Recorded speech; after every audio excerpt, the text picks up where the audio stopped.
Tenemos Sí, a María Inés Barberón. exactamente. Sí, La María, tenemos a María Inés Barberón, vamos si a mi vista no me presentarla. engaña. Presentémosla. Vamos a presentarla. Dale, Sí, dale. No, María, no la conocen, todo che, tuyo. dale. Dale, ¿Eh?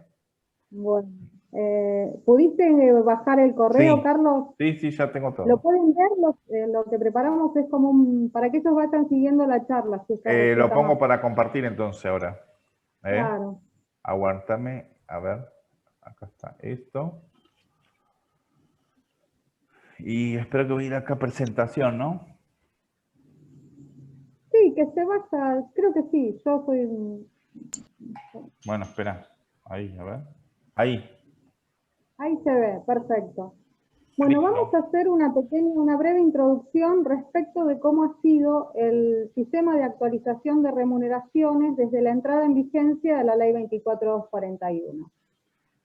Lo primero que nos encontramos es la redacción original. Pasá a la segunda, Carlos. Espera. Ahí. Ahí está. La redacción original, ¿cómo era la redacción original del artículo 24 en la ley 24241, que establece la metodología de cálculo para la prestación compensatoria y que es extensible a la prestación adicional por permanencia y al artículo 97 de la ley, que regula los retiros por invalidez y las pensiones por fallecimiento del afiliado en actividad? ¿Qué condición pone este artículo? Dice que las remuneraciones serán actualizadas, es decir, que no se pueden tomar a valor histórico, es decir, no pueden ser constantes. Y establece una condición, que el índice tiene que ser un índice de carácter oficial y a fin de practicar la actualización prevista en el párrafo anterior, dice: la Administración Nacional de la Seguridad Social reglamentará la aplicación del índice salarial a utilizar.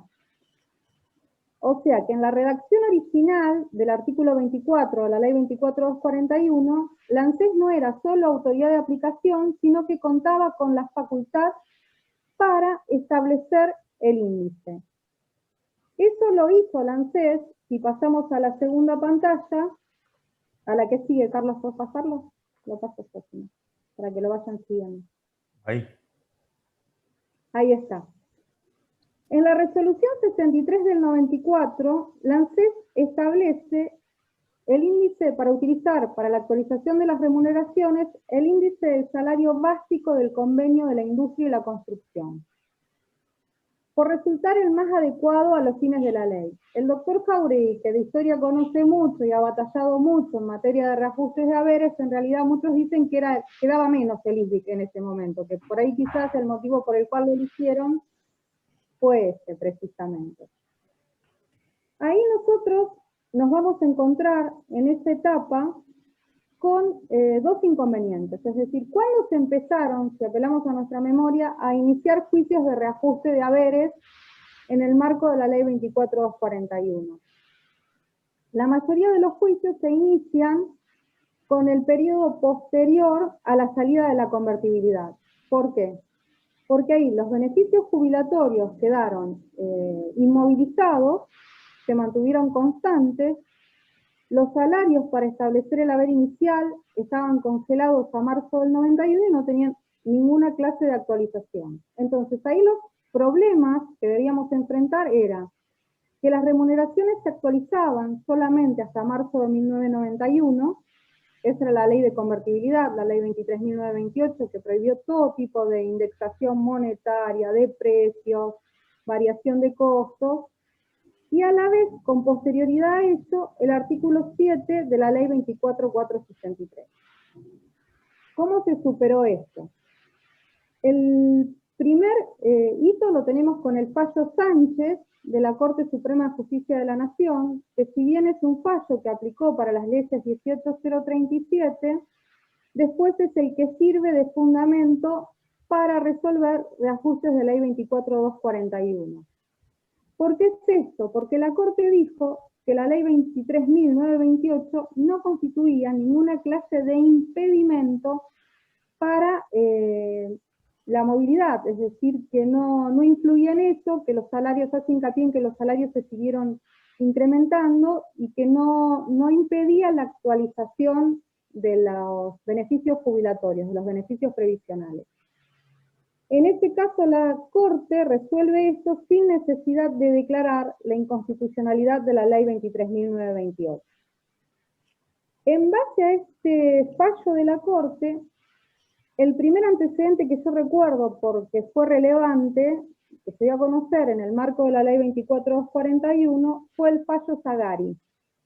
El fallo Zagari de la Sala 1, donde ahí la Sala 1 establece un criterio para actualizar los salarios, para establecer el haber inicial de la prestación compensatoria y por ende de la PAP.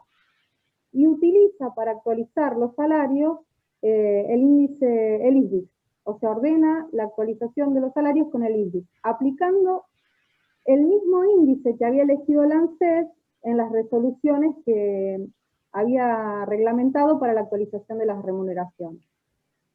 Con posterioridad a ello, tenemos el fallo Badaro, que reconoce el derecho a la movilidad por el periodo 2002-2006, el fallo Elis, donde la Corte ratifica, es la Corte Suprema la que ratifica la utilización del ISBIC para el cálculo del haber inicial, y después tenemos como último fallo que va en este mismo sentido, el fallo Blanco. Pero ahí vamos a hacer un paréntesis y después vamos a volver a Blanco. Esto sucedió en un primer momento. Con posterioridad a esto, espérenme un cachitito, se sancionó, es decir, después del fallo Badaro, vamos a volver a Badaro. ¿Por qué? Porque en Badaro, la Corte en Badaro 1, ¿qué dice? Concretamente dice, primero le encomienda al Congreso que establezca un sistema de movilidad de las prestaciones, y un año después, atento que el Congreso no había intervenido, no había dictado ninguna ley de movilidad, saca el fallo Badaro 2, donde ahí concretamente, ante la omisión legislativa de establecer un sistema de movilidad, dice que la movilidad por el periodo 2002 al 2006 se va a establecer en base al índice de salarios que elabora el INDEC.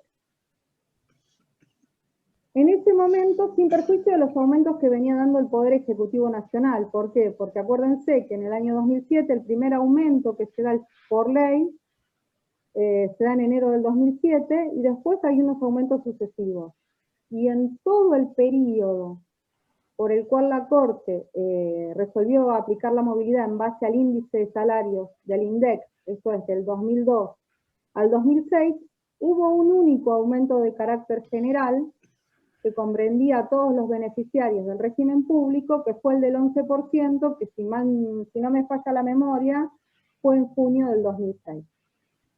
Entonces, con posterioridad al fallo Badaro, el Congreso se aboca al tratamiento de una ley de movilidad. Y ahí nos encontramos con la ley 26.417. La ley 26.417 entra en vigencia a partir de marzo del año 2009. Y ahí dispone que para actualizar, o sea, unifica la ley 26.417, establece una fórmula de movilidad no solo para los beneficios ya otorgados, sino que incorpora para el cálculo del haber inicial los mismos incrementos que se le daban a las personas que ya estaban jubiladas, a partir del 2009, obviamente. Acuérdense que en este periodo tuvimos previamente la resolución ANSES 298 del año 2008 y la resolución de la Secretaría de Seguridad Social 6 del año 2009. Si querés, Carlos, pasá a la siguiente pantalla hasta que te encontrás con el cartel de ley 26.417. La que viene. Ahí está. ¿Qué pasó administrativamente con estas resoluciones? ¿Qué hizo ANSES para actualizar las remuneraciones? Se incorporó en la serie de índices o de coeficientes que después quedaban en base a los cuales se actualizaban las remuneraciones, los aumentos que se habían dado durante el periodo 2004, que fue el primer aumento del 10%, hasta la entrada en vigencia de la ley. de 26.417, es decir, los empalmó con el primer aumento que se da en marzo del 2009. Pero esos aumentos, o sea, nosotros seguimos cuestionando la determinación del cálculo del haber inicial, porque al incorporar los aumentos dados por el Poder Ejecutivo Nacional en el periodo 2004 al 2009, estos aumentos resultan significativamente inferiores a la evolución del ISBIC hasta el año 2009, que era el índice propio de la ley y que ANSES había dejado de aplicar después de marzo del 91.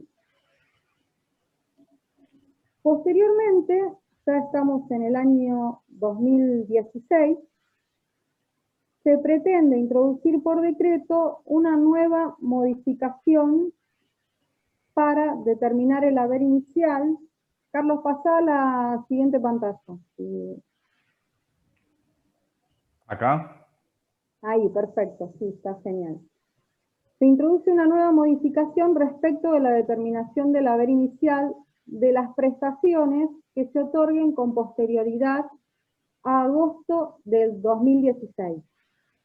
¿Y qué hace el decreto 807 del 2016? En realidad reproduce, para actualizar las remuneraciones, para establecer la PC, la PAP y determinar los ingresos bases, el sistema previsto en la Ley de Reparación Histórica. Entonces ahí va a utilizar el NGR hasta marzo del 95, el RIPTE desde abril del 95 a junio del 2008, y a partir de precisamente del junio del 2008 los aumentos de la Ley 26.417. Eso es lo que dispone el decreto 807 del 2016 para los beneficios que se otorguen con alta posterior a agosto del 2016. Ahí vamos a hacer un paréntesis. ¿Por qué? Porque ANSES, en ese mismo periodo, dicta la resolución 5618. En esta resolución 5618, ¿qué pretende hacer la ANSES? Dice, bueno, los beneficios otorgados con altas anteriores al mes de agosto del 2016, vamos a utilizar el mismo índice, serán actualizados de acuerdo a la misma fórmula prevista en el decreto 807 del 2016, es decir, establece un sistema de actualización. Esta resolución 5618 es la que es declarada inconstitucional por la Corte Suprema de Justicia de la Nación en el fallo blanco. ¿Y por qué la declara inconstitucional? Porque, bueno, todos lo entienden y por eso todavía, si bien la Corte ni en algunos juzgados ya se han pronunciado respecto de la declaración de inconstitucionalidad del decreto 807 del 2016, el fundamento es que ANSES ni el Poder Ejecutivo Nacional tenían facultades, después de entrada en vigencia de la Ley 26.417, para elegir o determinar los índices para actualizar las remuneraciones. En el único momento que ANSES contó con esas facultades, o eventualmente contó la ANSES, por lo menos la Ley 2441 la facultaba la ANSES, fue hasta la entrada en vigencia de la Ley 26.417. Después, nunca más el legislador delegó la elección del índice, porque ya estaba establecido en forma legal. O sea que eso, y de esa manera, avanzando, llegamos a la Ley 27.426, que es la ley vigente en la actualidad, la que establece el sistema de movilidad actual e introduce una nueva forma para calcular el haber que no deja de reproducir lo que decía originariamente la Ley de Reparación Histórica y el Decreto 807. Entonces ahí nosotros nos encontramos con el siguiente inconveniente. En estas prestaciones otorgadas ya en vigencia de la Ley 27.426, cuál es el mejor índice para determinar el haber inicial. Es decir, si aceptamos el índice que está previsto en la ley, o si bien seguimos cuestionando ese índice y pedimos que se mantenga el criterio establecido por la Corte Suprema de Justicia de la Nación en los fallos. El IF blanco, y el segundo interrogante que se nos abre respecto del haber inicial tiene que ver con si conviene más un índice salarial como es el RIPTE o pelear precisamente los aumentos legales. Acuérdense que la ley 27426 establece en realidad como índice para actualizar los salarios el previsto en la ley de reparación histórica, que era concretamente NGR hasta marzo del 95, RIPTE hasta junio del 2008, ley 26417, y ahí vuelve a empalmar nuevamente con el RIPTE. Por eso habla de un índice combinado, es decir, que a partir del año 2018 las remuneraciones se estarían actualizando nuevamente con el RIPTE. Hasta que llegamos a lo último, y ahí viene cómo vamos a encarar un reajuste de haberes, en el que cuestionamos el cálculo del haber inicial, con la suspensión de la movilidad que hemos tenido durante todo este año 2020. La ley 27541, en principio en su artículo 55, suspendía por 180 días la movilidad legal, y por otro lado, eso fue prorrogado por el decreto 542-2020. Es decir, que durante todo este año hemos tenido aumentos otorgados por el Poder Ejecutivo Nacional, dejando de lado lo que sería la movilidad legal. Y como todos sabemos, los aumentos del Poder Ejecutivo Nacional, salvo para los beneficios de monto más bajo, han sido inferiores a los que hubiese correspondido en base a la movilidad legal. Inclusive creo que hasta los mínimos perdieron, pero bueno, el impacto es mayor en los beneficios cuanto más altos son. O sea que eso sería un resumen para llegar a este momento.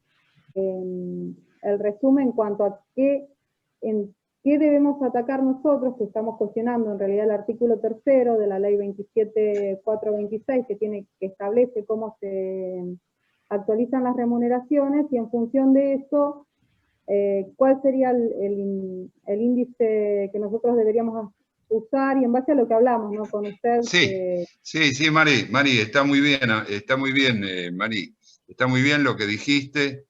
Es un repaso de lo que pasó en los últimos años. Evidentemente esto tiene una complejidad que es así, no podemos cambiarla ni podemos hacerla más simple.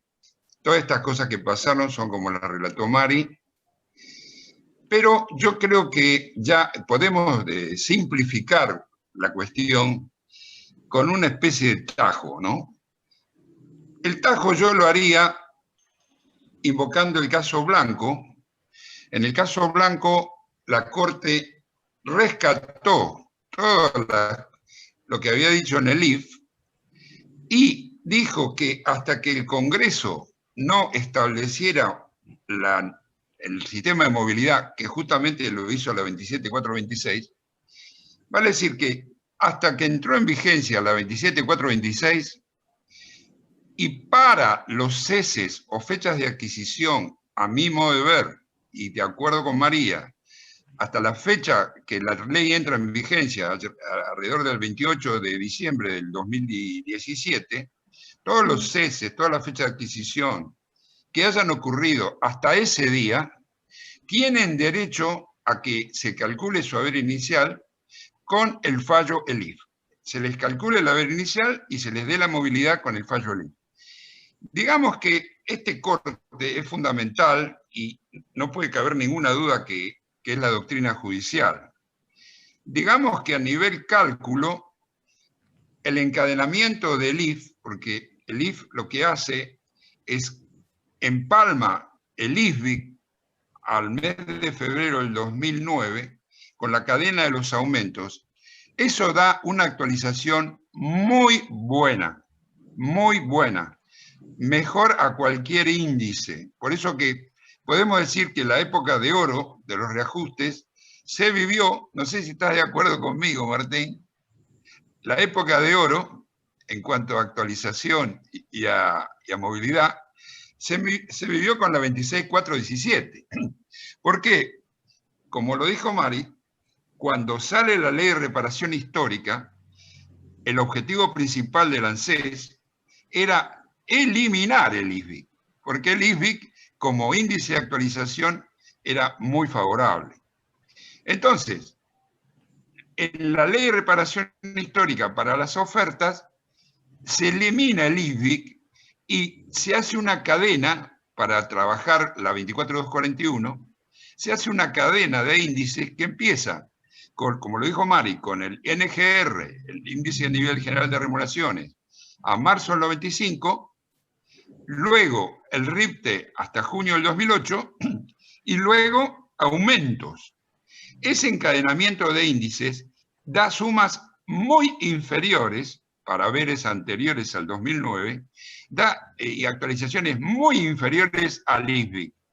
Por eso era tan resistido, digamos, entre los profesionales, y finalmente la Corte nos dio la razón. Pero, digamos, la primera advertencia que tenemos que hacer, y en esto creo que nadie tiene dudas, es que todas las adquisiciones, hay quienes piensan que también había que incorporar las adquisiciones hasta febrero del 2018, porque el primer aumento de la 27.426 ocurrió en esa época. Yo estoy hablando con Elsa, como hablo siempre. Elsa piensa que podría estirarse este tema del IFA hasta febrero del 2018. Y bueno, hay unos temas opinables. Nosotros, con una forma conservadora, con María, pensamos que nos tenemos que atener a la vigencia de la ley que justamente terminó el 28 de diciembre del 2017. Pero ahí viene el gran problema, porque como el Congreso dijo, como la Corte dijo que era el Congreso el que tenía que fijar el régimen de movilidad, a partir de la 27.426 ya tenemos un régimen de movilidad clarito para actualizar remuneraciones de los que cesen después de diciembre de 2017. Y ese encadenamiento de índices está formado por el INGR, el RIPTE, los aumentos y de nuevo el RIPTE. Es decir, si yo tuviera que actualizar una remuneración muy vieja, hasta el 95 tendría que usar el INGR, después lo engancharía con el RIPTE hasta junio del 2008, después lo engancharía con la cadena de aumentos y luego, ya con la 27.426, tendría que engancharlo con el RIPTE, ¿no? De manera que esta serie de encadenamientos de índice es da resultados mucho menores a los del IF, pero es muy difícil discutir eso porque la Corte lo dijo, cuando el Congreso fije el régimen de movilidad, habrá que atenerse a eso. Entonces, digamos, en el 2018 y 2019 y parte del 2020, nosotros estuvimos observando lo que pasaba, porque inmediatamente después del 2018 no podíamos sacar ninguna conclusión. No es que hayamos sido tímidos, qué pasaba y lo que está pasando. Porque, digamos, María me lo dijo muchas veces, inicialmente, allá por el 2018, nos parecía que no había ninguna salida, que no había ninguna forma de discutir el haber inicial de ANSES. Hay que pensar que el haber administrativo de ANSES, para ceses, por ejemplo, para fecha de adquisición del derecho, ahora, ya después de febrero del 2018, en la resolución 6, ya directamente se usa el RIPTE. Si yo tengo que actualizar remuneraciones a partir de marzo del 2018, voy a tomar una serie donde están todos los aumentos de las 26.417 y después lo voy a enganchar con RIPTE. De manera que, digamos, el haber que me calcula a mí la ANSES, no tengo forma de discutirlo, porque lo está haciendo con el índice legal. Cuando lo hablé con Elsa defiende la posición de que no se puede cuestionar el haber inicial con los índices de la 27.426, porque es un índice salarial. Por supuesto que nos pueden engañar, por supuesto que nos pueden vender gato por liebre, pero es un índice legal. Entonces, la gran pregunta es, ¿cómo puede un abogado cuestionar el haber inicial que calcula ANSES para adquisiciones posteriores al año 2017? Esa es la pregunta del millón. ¿Cómo se puede discutir? Entonces, ¿qué ocurre? La única forma que nosotros pensamos con María que podíamos utilizar para cuestionar un haber administrativo de ANSES, la única que existe, es reparar en que en la 27.426 y también en la ley que se está discutiendo en este momento en el Congreso, la nueva ley de movilidad, ya no hay un solo mecanismo que nos diga cuál es la movilidad y que al mismo tiempo nos actualice la remuneración. Desde siempre, y hasta el año 2018, cuando se daba un aumento a los jubilados, vamos a suponer un 10%, y por ejemplo se daba un aumento en el mes de septiembre del 2017. Entonces, se le daba el 10% a una persona que ya estaba jubilada. Y ese 10% iba a ser a partir del 1 de septiembre.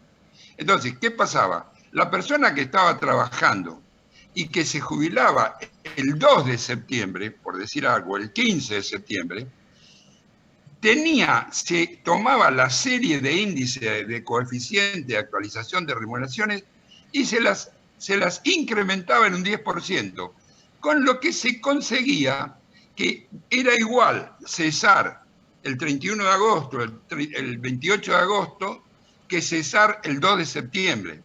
A esto yo, de hace mucho tiempo, ya soy un poco conocido por esta historia, desde siempre, porque formaba parte integrante, una parte esencial de la ley 18037, desde siempre yo traté de defender este axioma, este principio, esta característica, que yo la definí como indiferencia del cese.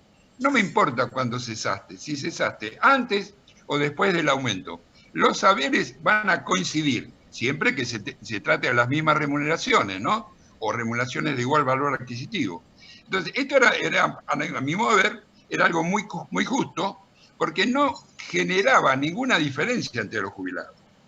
Antiguamente, cuando salió la ley, y acá ya estamos hablando de muchos años, cuando salió la ley 18037, allá en el año 69, y hasta que vino la reforma de la ley 21451, se especulaba, entonces la gente decía, bueno, ceso hoy, no meto todo el año, porque si meto todo el año me da más. Bueno, toda esa serie de especulaciones existieron poco tiempo, entre el 69 y el 75, pero luego daba lo mismo y los saberes siempre se encontraban y coincidían.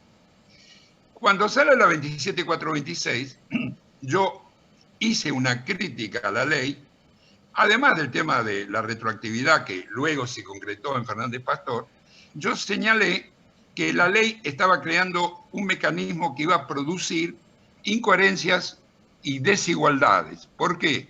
Si yo daba un aumento con un índice, como en el caso de la movilidad, con la 27.426, yo doy una movilidad con la evolución del 70% del índice de precios y el 30% del RIPTE, eso me da un número.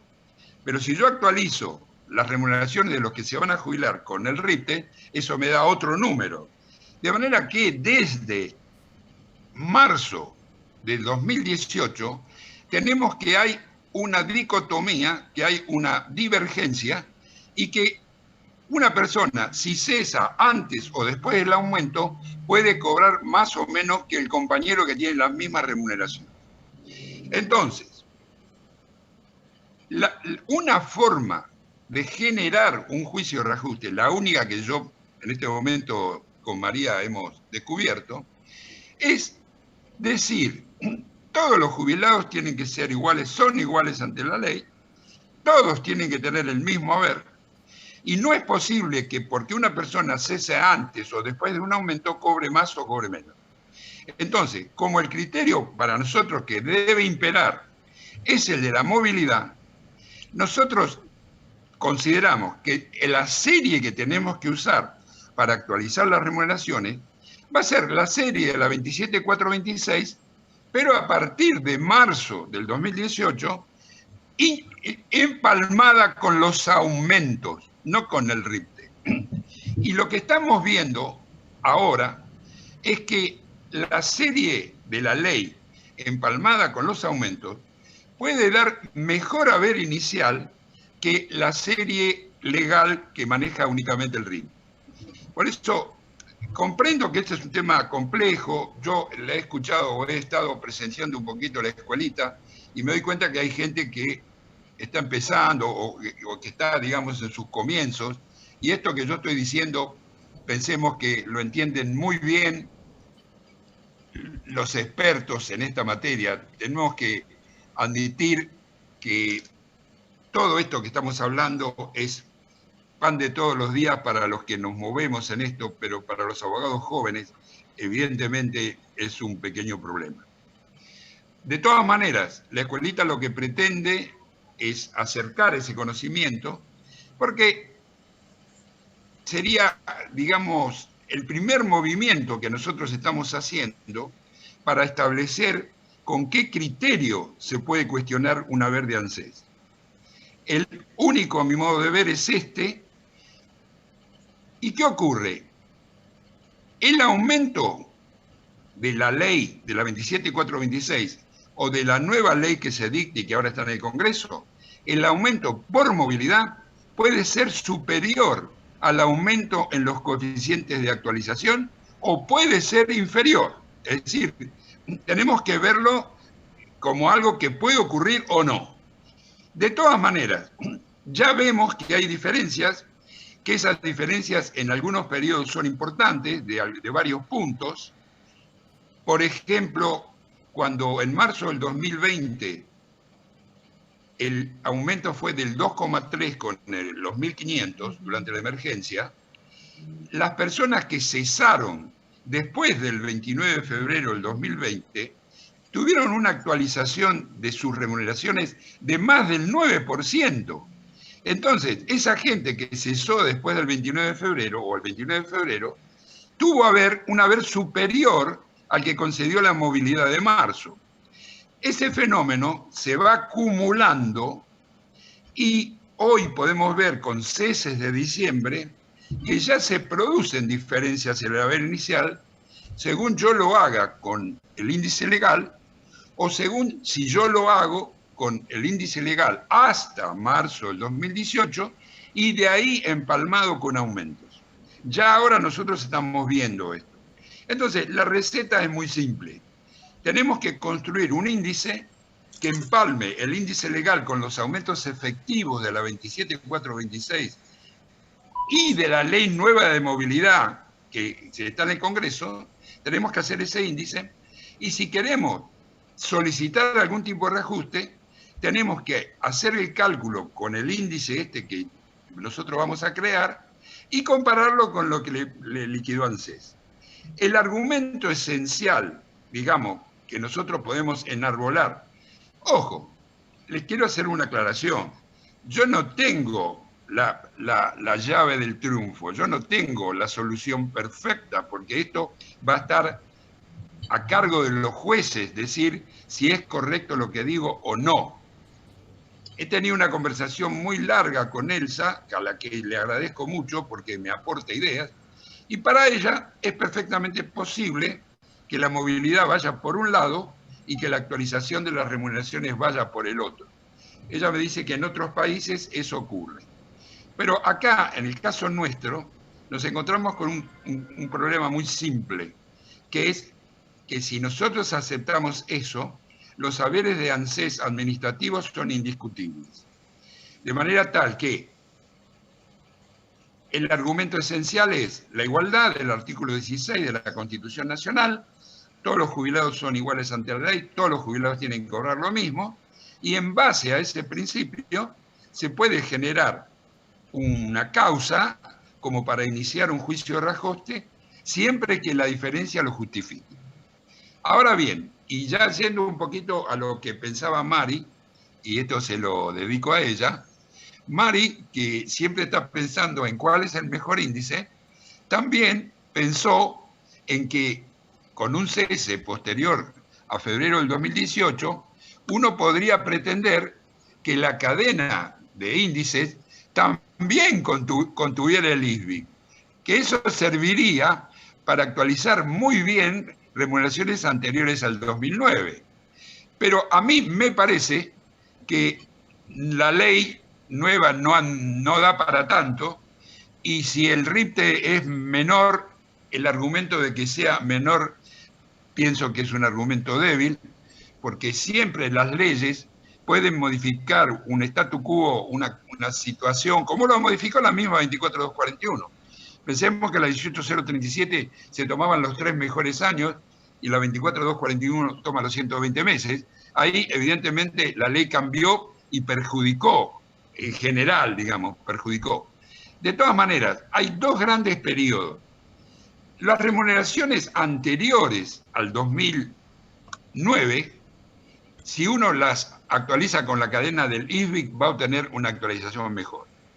Lo normal para mí, lo más común en este momento, va a ser encontrarnos con remuneraciones posteriores al 2009, posteriores a marzo del 2009.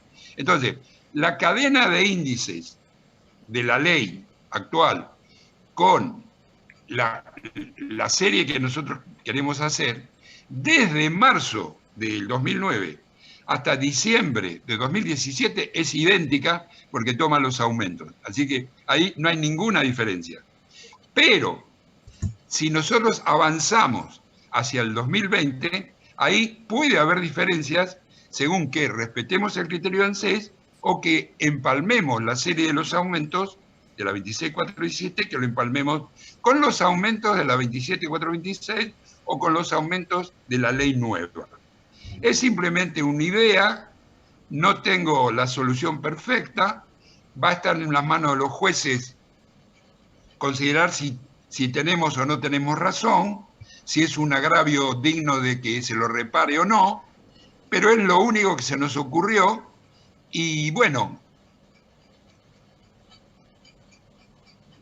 los motivos de juicio de reajuste, en caso de topes, en caso de haberes de reajustes de autónomos que siguen con el tema de las equivalencias.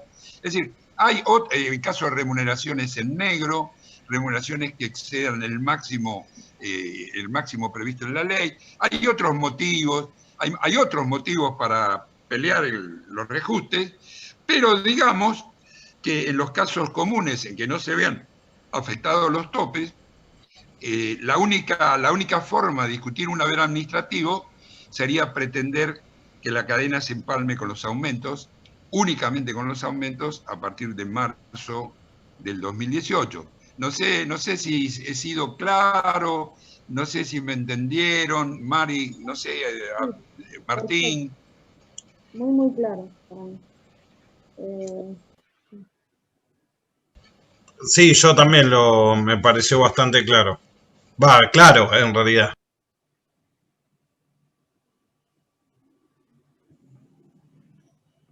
Digamos, la audiencia nuestra, digamos, tiene distintas características. Naturalmente que estamos en manos de la justicia. Cuando la justicia lo resuelva, vamos a ver si tenemos éxito o no.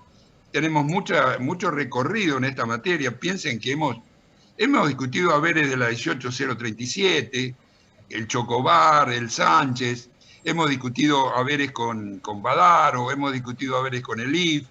Tenemos mucha experiencia en cuanto a lo que nos pasó. Y lo que nos vemos ahora, y por eso durante todo este tiempo, digamos, no podíamos hacer nada, porque se puede hacer muy poco en unos pocos meses de vigencia de las leyes, porque las diferencias o las divergencias que se arman no son tan grandes. Pero a medida que va pasando el tiempo, ya podemos vislumbrar que hay alguna grieta como para reclamar la mejora del haber, de un haber.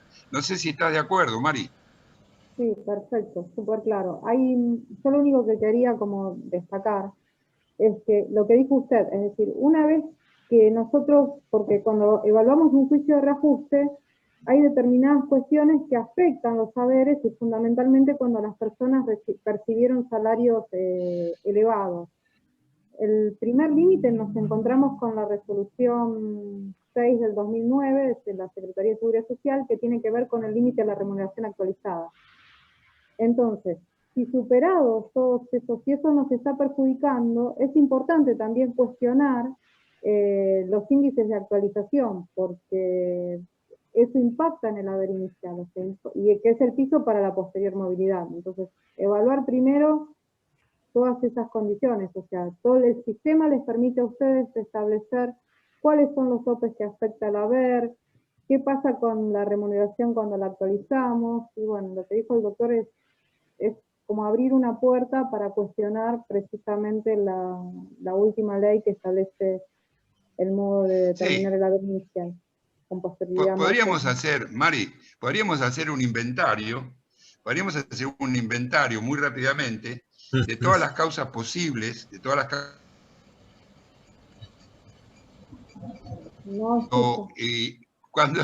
Cuando la persona ha percibido remuneraciones superiores al tope máximo de remuneración histórica, ya ahí tenemos el caso Rispoli, tenemos una cantidad de casos que en el programa nuestro los advierte para que ya estén, digamos, en condiciones de discutirlo, ¿no? Ese sería uno. Pero además de eso también tenemos el tema de los topes, todos los topes, el tope de la PC, el tope de la remuneración actualizada, el artículo 79, es decir, los reajustes de autónomos con la equivalencia. Hay muchas otras cuestiones. Ahora, si uno dice, no me afecta ningún tope, no me afecta el tope de la remuneración histórica ni la actualizada, no me afecta ningún tope, ¿qué puedo hacer? Y lo único que puedo hacer es verificar esto que estoy diciendo, que sería como la única esperanza que hay. Es decir, no es que nosotros seamos pesimistas, pero digamos que no podemos inventar nada mejor de esto que se nos ocurrió. Y en muchos casos va a ser una diferencia muy pequeña que no va a justificar un juicio, y en otros casos puede dar más. Pero, ¿qué ocurre? Esto puede cambiar mucho con el correr del tiempo, porque esa divergencia que hay entre el aumento de la movilidad y el aumento de la actualización puede agravarse y entonces sí generar diferencias que sean motivo justo para iniciar un juicio o conseguir que un juez nos dé la razón. De manera que, no sé si me quieren preguntar algo. Yo quería hablar... Sí, Carlos, decime. Le leo lo que están preguntando acá en el chat. ¿Cómo? Le leo lo que están preguntando. Dale. Susana Disurcio pregunta si el 87 TRI es para la adquisición posteriores a marzo del 18.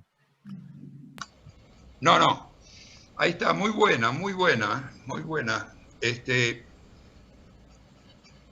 El 87 TRI es maravilloso para mí, para mi gusto, porque, digamos, contempla todos los posibles agravios. El aumento de marzo del 2018, el 14%, los aumentos a la 27 y 426, descartando los aumentos de la emergencia, pero funciona para mí, y esto lo quería decir, para ceses hasta diciembre del 2017. Porque ya después de diciembre del 2017, piensen que el IN 87 TRI engancha el 17, los aumentos de la 27.426, y ya cuando yo tengo una adquisición de marzo incluida del 2018 para adelante o del año 2018, ya el INVI no funciona.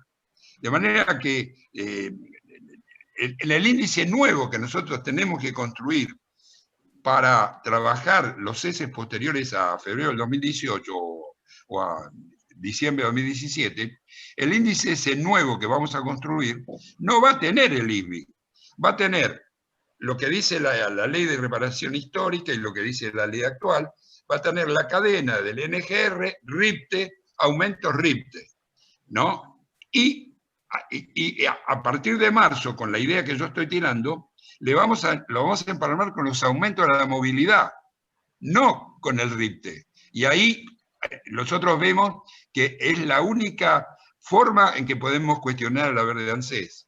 Cambio. Otra consulta me hacen acá. Marcusielo pregunta si ya podemos usar el índice del fallo Paraná.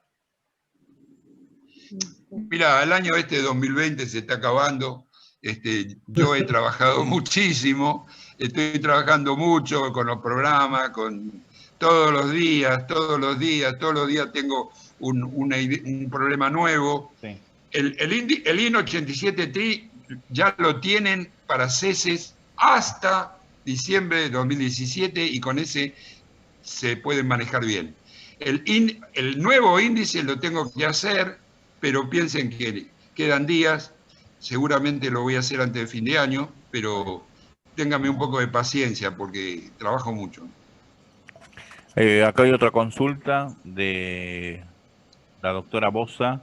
Dice, consulta, ¿qué índice utilizo en reajustes de ley 18037? Bueno, ahí la ley de reparación histórica respetó la cadena de índices que usa la 18037, que esencialmente es el índice general de remuneraciones. Pensemos que el índice general de remuneraciones se cortó en marzo del 95. La ley 18037, se murió prácticamente en junio del 94, de manera que lo que ofrecía la reparación histórica era lo mismo que le ofrecían la doctrina judicial. Por esa razón, mucha gente que tenía un ofrecimiento a la 18037, el monto de lo que le iban a pagar iba a coincidir con el monto de la sentencia. De manera que, digamos, en el caso nuestro, nosotros para actualizar la ley 18037 usamos el índice 66 Badaro, sí, que es el que nos empalma el NGR. Es decir, para la haber inicial con el INGR ya está bien, y con Sánchez. Piensen que Sánchez hizo que el índice se estirara hasta marzo del 95, ¿no? Pero bueno, el haber inicial va a salir bien calculado con el índice 66, y de ahí va a venir el empalme de Badaro, que va a ser el índice del año 2002 al 2006, y después aumentos. Pero digamos que la 18037 no ofrece ninguna dificultad, no hay ningún problema. Con el índice 66 lo pueden hacer bien, cambio. Bueno, no hay más preguntas. No hay más preguntas. Bueno, no, por lo que veo no hicieron ninguna pregunta más. Bueno, les pido que me disculpen por las complicaciones que significa analizar todo esto, pero es lo único que se nos ocurrió y algo es algo, porque la otra es no hacer absolutamente nada. Con el criterio de, claro, bueno, con el criterio de Elsa no se puede discutir el haber inicial administrativo del ANSES, punto, se acabó, no se puede discutir, es decir, hay que hacer juicio por otras razones. Ahora, con esto doy por terminado el tema de índices y me voy a referir muy rápidamente a un tema que la verdad que me cuesta mucho meterlo en la cabeza de la gente de la justicia, que es el gran tema. Y ahí, ¿sabés lo que podés hacer, Carlos? Fíjate, metete en la revista y buscame el caso Mackler, a ver si lo podés mostrar en la pantalla, mientras que yo hablo. Bueno, la historia es muy breve. En el año 1993, creo, salió el caso Rodríguez Emilio, en donde la Corte dijo que así como en el caso de los dependientes se calcula el haber con los últimos 10 años, en el caso de los autónomos, había que calcular el haber con los últimos 15 años de aportes. Es un fallo clarísimo. Hasta que un buen día, un señor que se llamaba Simón Mackler hizo un reclamo. En la justicia de primera instancia le dijeron el cálculo con los 15 años, pero él demostró que si se tomaba toda la historia de los 30 años de aportes de él, el haber era mejor. El haber era mejor, sí, este es el fallo. Sí. Bueno, entonces, ¿qué pasa? Como el haber era mejor, tomando los 30 años o lo que fuera, la doctrina, digamos, de la Corte en Mackler lo que nos está diciendo es algo así, después lo vamos a leerlo en el fallo. Se puede sintetizar así. Si hay menos de 15 años, hay que hacer la cuenta con todos los años que hay. Porque da lo mismo. Es decir, tomo todos o tomo 15, es lo mismo, o tomo 13, o tomo 12, o tomo 11. El problema se presenta cuando hay más de 15. Vamos a poner que hay 30. Entonces, ahí tengo que hacer una cuenta. ¿Cuánto da el haber tomando las equivalencias con los últimos 15? ¿Y cuánto da el haber tomando todo el periodo? Y ahí viene Mackler. Y Mackler nos dice, si el haber tomando todo el periodo da más, hay que pagar el haber tomando todo el periodo. Pero, a contrario sensu, si da menos, hay que pagar el haber que surge del promedio de los últimos 15 años. Entonces, ahí en el primer párrafo, la Corte habla de que le aplicaron el cálculo con los 15 años. Dice que respecto al nivel inicial de la prestación, para titular, la cantidad de multiplicarse por el mínimo vigente. Bueno, dice de que son procedentes los agravios. Arriba de todo, creo que habla de los 15 años. ¿Lo podés leer, Martín? Porque yo veo poco. Espero que se lo agrando ahí un poco. Ahí está. Que contra la sentencia que va al cálculo de la deber inicial de cada uno de ellos, la demandada. Que respecto del nivel de la prestación, que ordenó que se determine el promedio expresado en haberes mínimos y fracción por el titular durante los últimos 15 años, ven, acá es como salió la sentencia de primera y segunda instancia. Háganlo con los últimos 15 años. Ahora bien, seguimos leyendo. ¿Podés bajar un poquito, Carlos? Acá está todo, ¿eh? Está todo, sí. Procedente, publicado, González, emite la disidencia. Por ello, presidente, que son procedentes los agravios que el actor dirige contra el referido límite de 15 años, pues de tal modo se excluye del cálculo extensos periodos durante los cuales realizó aportes por categorías superiores y se obtiene un promedio que no refleja adecuadamente el esfuerzo total y por lo que el cómputo previsto se tomen en consideración la totalidad. Ahí, en el párrafo tercero del fallo de la Corte, está muy claro que a Mackler le permitan meter todo porque mejora.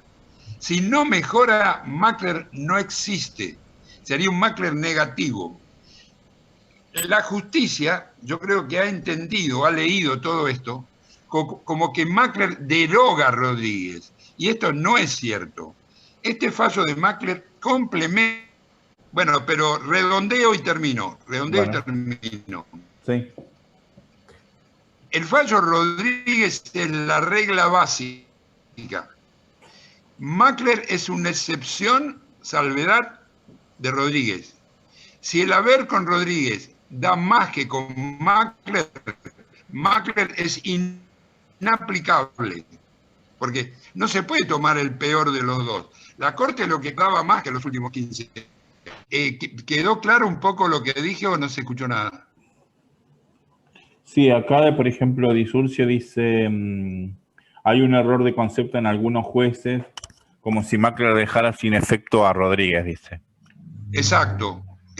Disurcio, evidentemente coincidimos totalmente, pero digamos, lo esencial. Y hay otro problema. Hay otros programas que le preguntan al usuario, ¿aplica Rodríguez o aplica Mackler? Así sencillito, ¿no? Para no complicarse la vida. Y pone a cargo del usuario, que por ahí no tiene ni idea de cuánto da Mackler y cuánto da Rodríguez, Sí. le pone en cabeza del usuario que elija, y por ahí elige mal, porque elige lo peor. Yo creo que la inteligencia artificial mínima que tienen los programas tiene que servir para aconsejar lo que más conviene, y eso es lo que nosotros creemos. Así que, bueno, ¿hay alguna otra pregunta, Carlos? Sí, le leo una pregunta de Lucio Aval. Dice, marzo 2020 generó derecho adquirido 11,56 y junio 2020 generó derecho adquirido 10,89%.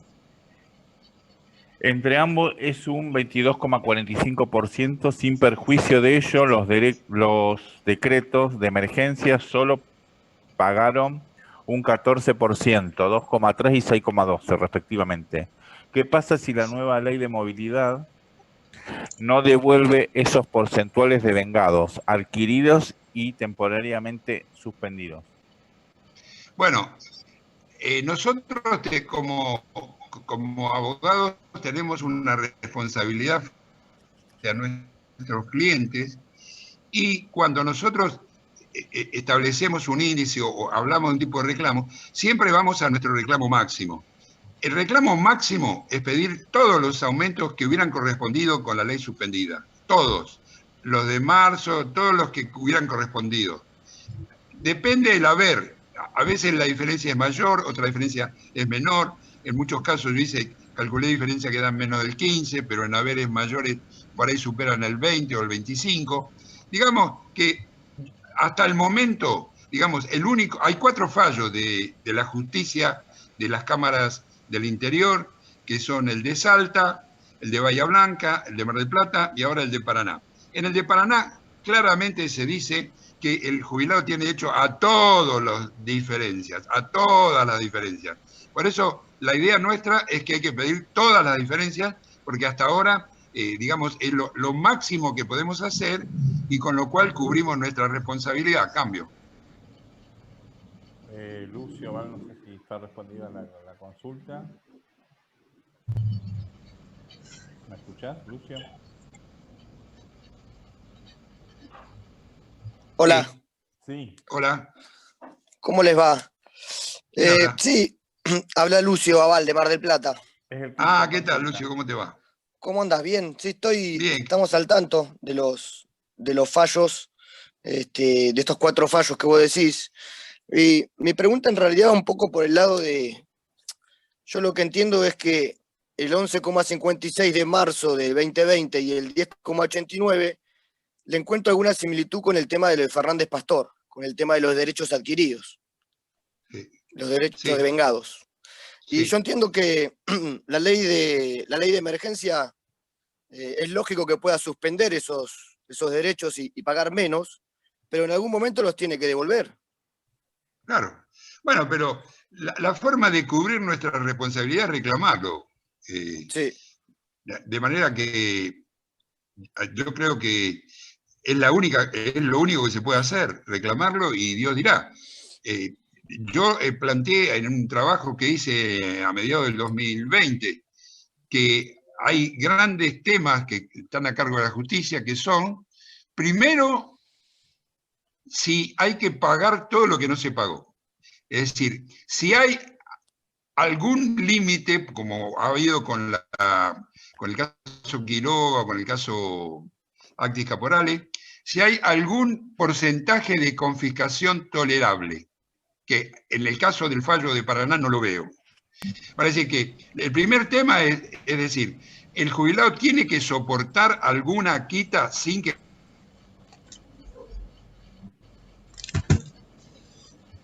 Se cortó, doctor. Entonces, ahí se abren 2 caminos: que no se le pueda sacar nada, o el monto, el porcentaje supuestamente tolerable por decidir por los jueces, tampoco nadie lo sabe. En Actis Caporales tenemos un 15, en Quiroga tenemos un 15, En épocas de emergencia hay fallos de las provincias, con leyes de emergencia de las provincias, en donde se habló de porcentaje de quita superior, pero digamos, estamos en manos de los jueces, tenemos que esperar un poco, pero si quieren ir desperezándose y haciendo un poco de ejercicio, pueden hacer juicio reclamando todo. Hay un tema técnico, a propósito del caso de Fernández Pastor, hay un tema técnico del cual ya hay algunos antecedentes judiciales.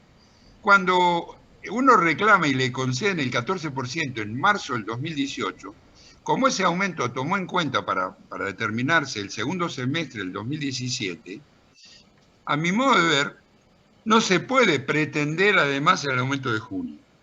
Porque en este caso se están superponiendo los plazos o el periodo que se toma para calcular el aumento.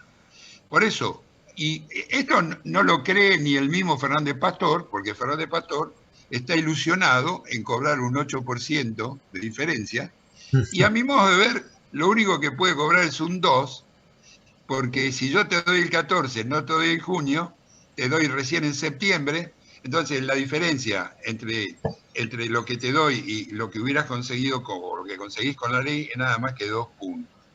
De eso ya, Martín, creo que ya había algún antecedente, no sé, confírmamelo, Martín. No, yo no recuerdo un antecedente. Más que el fallo, ¿no? Primera ¿Vos, Mari, te instancia. acordás? De La primera vecchia, instancia. la vecchia sacaba así. Ah, Bueno. Bueno, pero lo tiré yo, es una piedra que tiré yo, no me maten, no me cuelguen en la Plaza de Mayo, pero esa piedra la tiré yo porque, digamos, yo soy un despreciable hombre de números que hace las cuentas.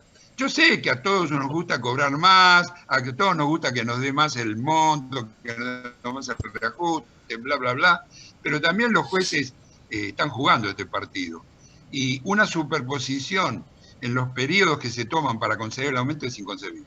Así que, bueno, con esa salvedad, porque el mismo índice, el índice 87 TRI, no da aumento en junio, sino da el 14 en marzo del 2018, cambio. Sí, bueno, hay algunas picardías, hoy comentaba una con Carlos, que generó, digamos, en una provincia, que no voy a decir cuál es, el tema de qué programa me dan mejor a ver.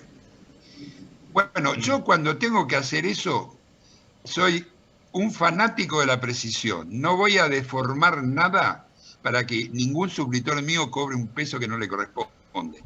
Y en esto les ruego que me perdonen. No puedo hacer trampas. ¿Por qué digo esto?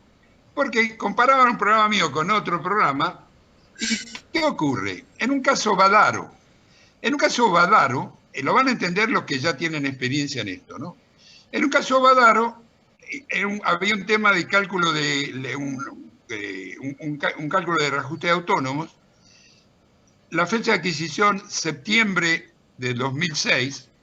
Cuando se hace Badaro, se le paga, vamos a poner que las equivalencias dan 2,5 y el haber mínimo es 470.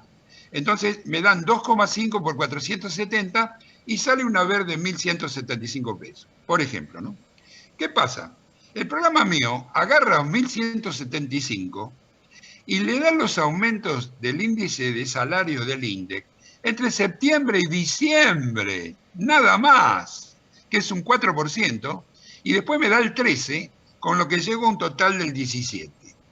Pero hay otros programas u otros letrados que toman el haber de septiembre del 2006 y le dan el 34% de aumento en enero del 2017 porque le meten el 18% de aumento de Badaro con el 13% de aumento de la ley.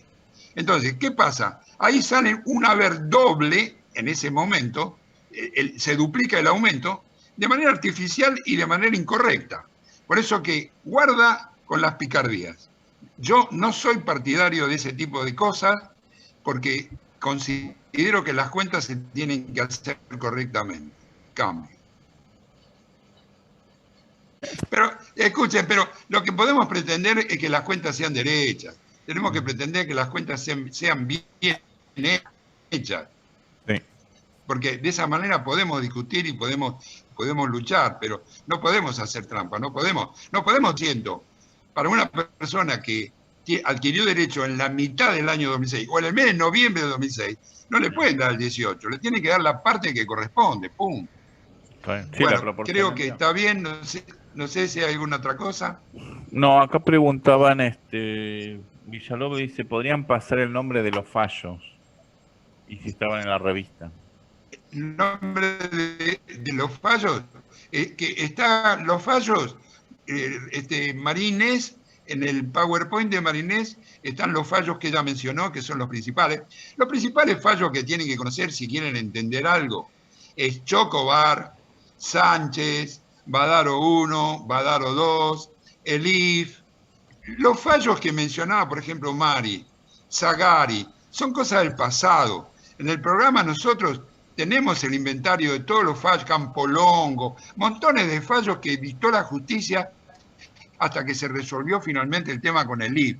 Es un poco historia, ya no quedan tanto. En el programa hay una lista de todos los fallos para hacer algún reajuste, por si llegaran a tener una sentencia que aplica, vamos a poner Zagari, cosa bastante difícil, me parece, a esta altura del partido.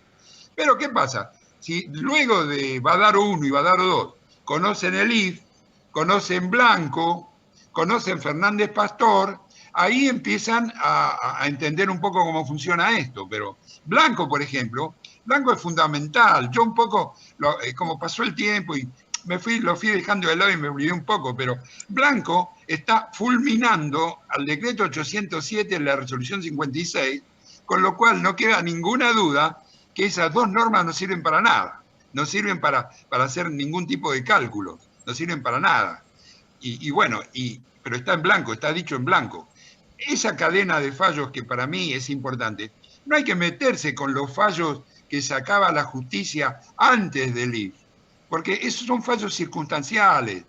Se eligieron índices que después no se confirmaron. Es hacer historia, no tiene mucho sentido. Para el futuro lo que importa es el IF y Blanco. El IF y Blanco. Y ya veremos. Y ahora los 4 fallos de las cámaras, Calibán, el otro Pocay, en fin, esos fallos, pero en realidad el fallo más importante para mí últimamente es el de Paraná, porque es un fallo que dice que hay que pagar todo.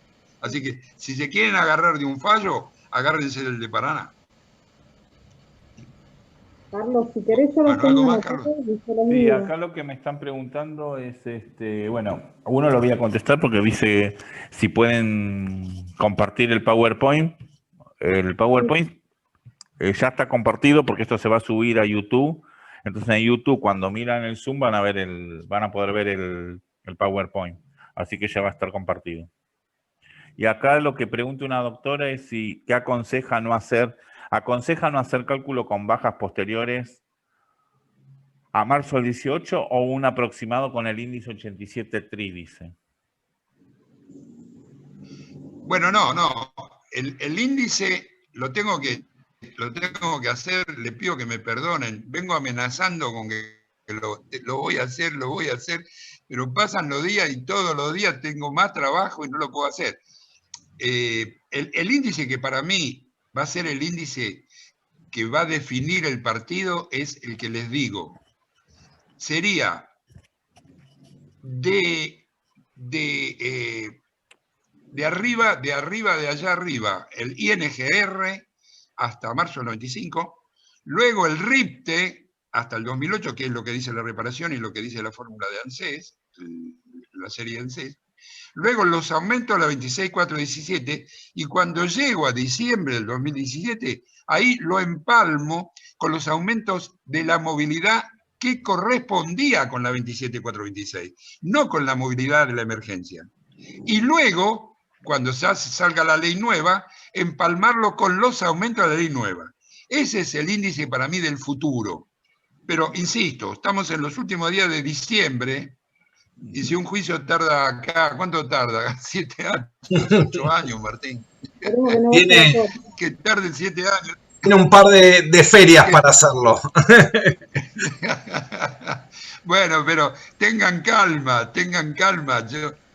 Pero escuchen, hasta el día de hoy, y luego de juntarme con Martín y con María, a mí no se me había ocurrido nada para iniciar un juicio de reajuste y ahora se nos está ocurriendo. Calma, calma. Calma, radicales, calma, no se pongan nerviosos. Pasamos de la desesperanza a una lucecita de esperanza. Eso, así podríamos definir la charla de hoy. Hasta hoy yo no había tirado todavía una idea concreta. Hoy estoy tirando una idea concreta. Por supuesto que a ustedes se les puede ocurrir una idea mejor, o a cualquier otro experto se le puede ocurrir una idea mejor, pero a mí es la única que se me ocurrió. Y no es poca cosa. La igualdad es un valor constitucional, es un derecho constitucional, y uno puede decir que todos los jubilados tienen que ser iguales ante la ley en cuanto a lo que van a cobrar. Y hoy, desde marzo del 2018, no son iguales porque se manejan por caminos distintos la movilidad y la actualización de las remuneraciones. No sé si es claro lo que digo. Sí. Y si alguien tiene una idea mejor, lo invito a que la exprese. Lo invito a que la exprese, porque en esta escuelita no es una dictadura. Esta escuelita es totalmente abierta. Es un lugar en que cualquier abogado puede decir lo que quiere y estar en desacuerdo con lo que yo digo y criticarme. Y hasta hubo una vez que una dijo que Jauregui es un hinchapelota y lo acepté porque estaba el teléfono, estaba el micrófono abierto. Y dijo, Jauregui es un hinchapelota. Y bueno, está bien. Acepto que me digan lo que quieran. En eso soy muy abierto y liberal. Pueden criticarme, hagan lo que ustedes quieran. Yo igual tengo la convicción de que es necesario compartir, más en este momento difícil, compartir ideas, compartir opiniones, compartir incluso fallos, nos mandan fallos de las provincias que nosotros publicamos. Así que bueno, yo creo que ya por hoy está bien y nos veremos el próximo jueves.